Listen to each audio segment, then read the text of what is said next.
അങ്ങനെ ബ്രദറെ ഈ നാശം എന്തോ ഞാൻ നിന്നെ ഒരുപാട് വേദനിപ്പിച്ചിട്ടുണ്ട്, വിഷമിപ്പിച്ചിട്ടുണ്ട്. അതിനുവേണ്ടി നിന്റെ ഉണക്ക കാല് പിടിക്കും. നോ ആശാനെ. ഇനി ഞാൻ നിന്റെ മുഖത്ത് നോക്കി ഒരു സത്യം പറഞ്ഞോട്ടെ. പറ ആശാനെ. ഇത്രയും കാലം ഞാൻ വിചാരിച്ചിരുന്നത് ഈ തല നിനക്കൊരു അലങ്കാര വസ്തു മാത്രമാണെന്ന്. ഇപ്പോഴാണ് എനിക്ക് ബോധ്യമായത് ഇത് നിറയെ ബുദ്ധി മിക്സ് ചെയ്ത തലച്ചോറാണെന്ന്. കാണട്ടെ കാണട്ടെ, തുറക്ക് തുറക്ക്. തല തുറക്കാനോ? അയ്യോ, തട്ടിക്കൊണ്ടുവന്ന പെട്ടി തുറക്കാൻ.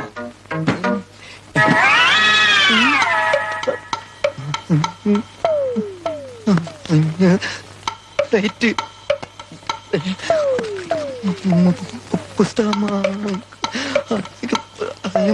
പെൻസില്, ചോക്ലേറ്റ്, ഉപ്പുമായി ഉന്നം പിഴച്ചു പോയ ആശാന്.